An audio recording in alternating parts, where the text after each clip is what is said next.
Hi friends, అందరికీ నమస్కారం. Welcome to SR Media. వాలంటీర్లకు సంబంధించి ఒక లేటెస్ట్ అప్డేట్ అయితే రావడం జరిగింది. దానికి సంబంధించిన డీటెయిల్స్లోకి వెళ్లే ముందు ఈ వీడియో కనుక మీకు నచ్చినట్లయితే లైక్ చేయండి, షేర్ చేయండి, అలాగే మన ఛానల్ను సబ్స్క్రైబ్ చేసుకోండి. ఉద్యోగం కొనసాగాలంటే వాలంటీర్లకు తాజా ఆఫర్. ఏపీలో కొత్త ప్రభుత్వం వరుస నిర్ణయాలు తీసుకుంటోంది. గత ప్రభుత్వ పథకాల పేర్లు మార్పు చేస్తుంది. జగన్ ప్రభుత్వ నిర్ణయాలను ప్రక్షాళన చేస్తుంది. ఇదే సమయంలో ఎన్నికల సమయంలో వివాదంగా మారిన వాలంటీర్ల విషయంలో తాజా ప్రభుత్వం నిర్ణయం ఆసక్తికరంగా మారుతోంది. వాలంటీర్ వ్యవస్థ కొనసాగిస్తామని, 10,000 వేతనం ఇస్తామని చంద్రబాబు హామీ ఇచ్చారు. రాజీనామా చేసిన వాలంటీర్ల విషయంలో తాజాగా చేసిన ఆఫర్ చర్చాంశనీయంగా మారుతోంది.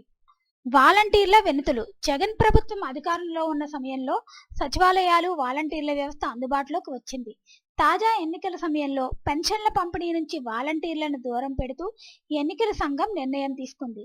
ఆ సమయంలో పలువురు వాలంటీర్లు వైసీపీకి మద్దతుగా తమ ఉద్యోగాలు రాజీనామా చేశారు. మరికొందరు కొనసాగారు. ఆ సమయంలోనే చంద్రబాబు వాలంటీర్ల వ్యవస్థ కొనసాగుతుందని, వాలంటీర్లకు 10,000 వేతనం ఇస్తామని హామీ ఇచ్చారు. అయితే తాజాగా వాలంటీర్ల వ్యవస్థపైన ప్రభుత్వం నిర్ణయంపై చర్చ మొదలైంది. రాజీనామా చేసిన వాలంటీర్లకు రాష్ట్ర వ్యాప్తంగా పలు ప్రాంతాల్లో టీడీపీ నేతలు కలుస్తున్నారు. జిల్లాల కలెక్టర్లతోనూ సమావేశం అవుతున్నారు. తాము నాటి పరిస్థితుల్లో రాజీనామా చేయాల్సి వచ్చిందని, తమతో బలవంతంగా రాజీనామా చేయించాలని వాపోతున్నారు. తమకు తిరిగి వాలంటీర్లుగా బాధ్యతలు అప్పగించాలని కోరుతున్నారు. అయితే వాలంటీర్ల వ్యవస్థను కొనసాగిస్తూనే వారి విద్యార్హతలు, నియామకంపైన మార్పులు చేసేలా ప్రభుత్వంలో కసరత్తు జరుగుతున్నట్లు తెలుస్తుంది.